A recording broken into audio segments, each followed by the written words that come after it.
Good afternoon. Thanks for bearing with us. It's such an honor to be here because the Porter was unknown to me until about 2 years ago. So I came as like this little meat grad student 2 years ago, just introducing myself. So to be here today, particularly presenting after Kimberly Camp and being also a staff member at PAFA is like so serendipitous for me, it's not funny. So because of time, I'm gonna really try to be really quick. What I really wanted to do today was to kind of point out, honestly, the PAFA doesn't have an archive of African American African-American artists, or that can really kind of help us dig into this conversation the way that we think that it should. Because PAFA has really trained many of the great African-American artists from the 19th century forward. But we do have paintings, our permanent collection, and other ways that we can kind of go about, as Dr. Buick and Dr. Smalls mentioned earlier, like getting at our histories. And I'll start by saying that most of the time when people talk about PAFA and African American artists, the story is always Tanner. The story always starts with Tanner. But the story is not always told truthfully. It's not always contextualized accurately. And when I got to PAFA, something that I found really interesting, because I was coming as a graduate student from a Black Studies program, so I was very familiar with Robert Douglas Jr. And very familiar with James Porter's modern Negro art and his research on Douglas. So when I got there, and there was really no record of Douglas other than the piece that we showed in 1834, I started to do a little digging. And what I came up with was our famous Benjamin West painting, Penn's Treaty. Now, Penn's Treaty with the Indians, Benjamin West, let me give you a bit of background there. So Benjamin West was the second president of the Royal Academy of London. He was an honorary member of PAFA's board because he was living abroad, but he was from the Philadelphia area. And this is one of our gems of Benjamin West's paintings. He's a famous, American history painter. And what I found out was that the Delaware Indian tribe, Robert Douglas's grandmother, descended directly from this tribe. So continue to dig around, and I find out that she married Cyrus Bastille, who was a baker in the Continental Army, first Black millionaire or one of the first, Black millionaires in Philadelphia. And a light kind of went off, and I was saying, here's a painting, that's central, to Philadelphia history, to PAFA's history. That's also very central to the history of African Americans in this city. But you would never know that. And so when I started asking around, and people at PAFA, and people were saying, oh, you were saying that you were investigating that painting and researching that painting. I really didn't think you would find that. Like it was like a horrible thing. And granted, this was not like my director, it wasn't David or, any of the people you would spend FaceTime at PAFA, but, just it was very, very striking to me that people weren't necessarily excited about this, right? So Robert Douglas Jr. Is the first African American artist that PAFA shows in 1834. And again, has this sort of familial history to this Benjamin West painting. But of course, when he shows up to come to the exhibition, PAFA doesn't let him in the door, right? 40 years later, the same thing happens to Edward Bannister at the Centennial. And so there's this history of racism and, the kind of staunch traditions at PAFA that, or like I said, in Philly and at PAFA, that I think David Brigham and sort of our new leadership is now starting to kind of go back in mind and to really do something about. So in that, I was able to kind of sift through some of our archives and find, this particular photograph of Cyrus Bastille. This is a self-portrait of Benjamin West that we have in the collection. This is Sarah Mapps Douglas, who was Robert Douglas Jr.'s sister.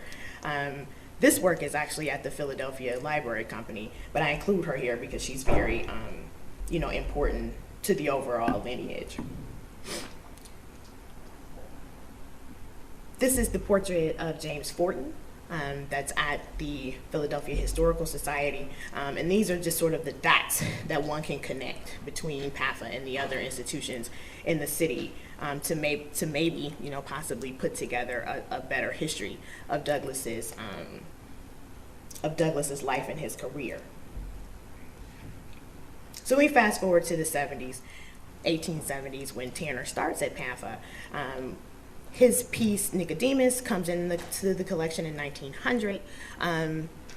The journals and the letters that the gentleman so eloquently spoke about earlier are in the archive, and they are accessible, so you can come and pull them out and read through them. Tanner is really the only African-American artist that we train that we've had, that we have a pretty significant archival materials on. I'm currently working on a show right now called In Similar Likeness. I just got it approved like a month ago, so I'm super excited about that.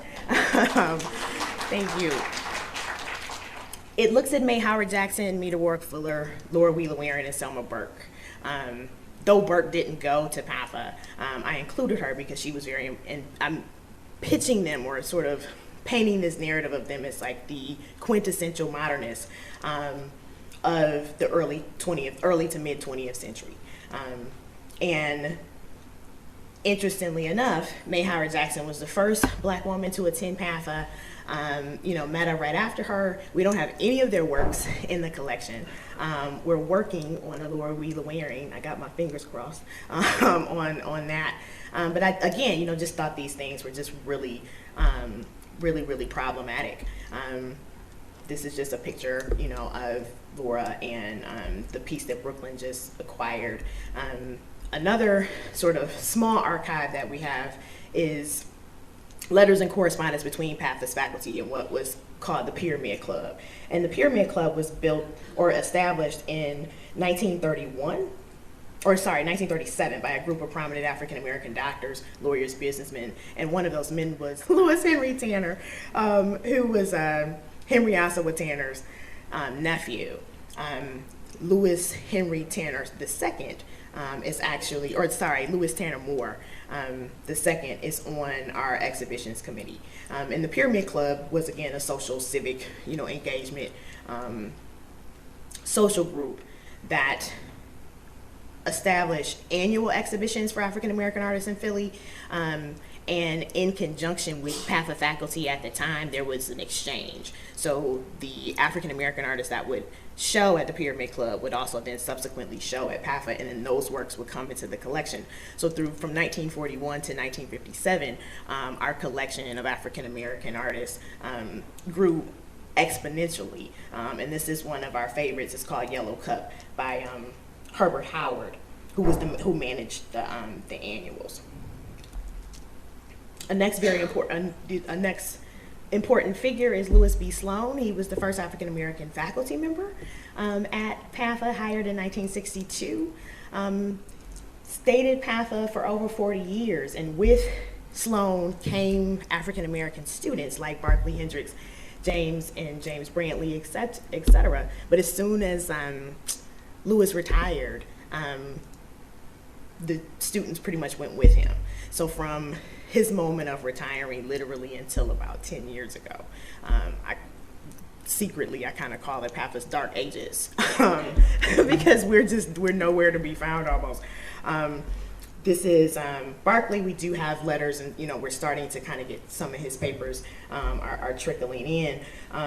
And then another thing that happened very, very quickly was in 2014, Harold A. and Ann R. Sorgenti gave their collection of contemporary African-American art, which boosts PAFA's holdings tremendously. This is one of our Benny Andrews that's actually up right now in the rotunda.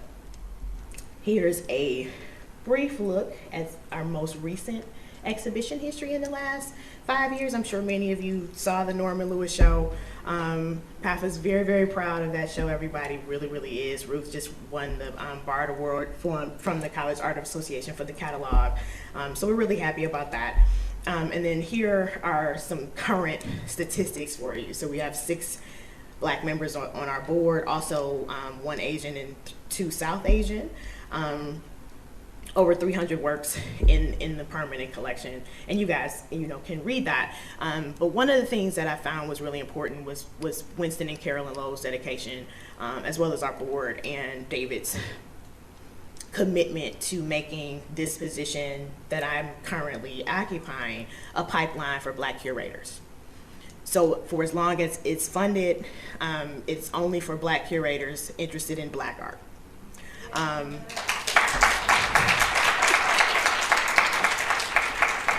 So I'm trying to push them a little bit, because I'm like, all Black curators may not want to study Black art.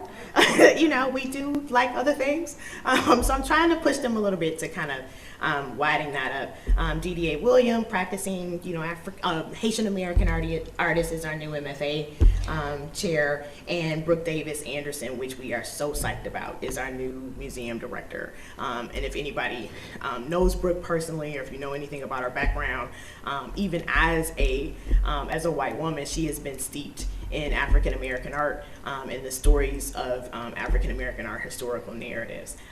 It was really interesting because during her job talk, and Brooke is like 6'2", like she's really tall too, every example she gave in terms of projects she worked on, artists she was interested in, every single thing she talked about dealt with African American artists or a Black artist to some degree. And some of our board members' eyes were as big as plates, right? And so DDA and David and I were nudging each other and super excited and everything. And so our admissions counselor, at the end, she said, well, I can tell you three are really happy.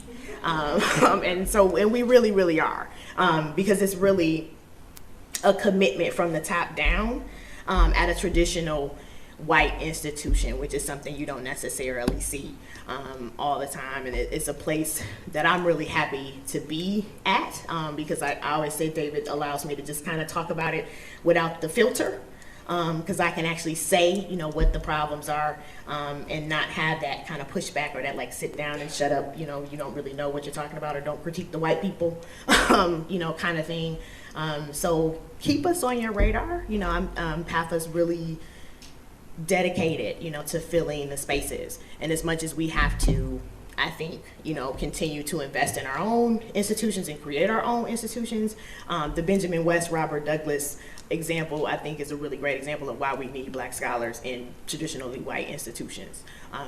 So I would say, continue to send your students, right, to traditional museums and traditional art history departments in schools, to do that research, right, to bring our histories into the forefront in reference to iconic, American artworks that people don't always think to look for us at. So, thank you.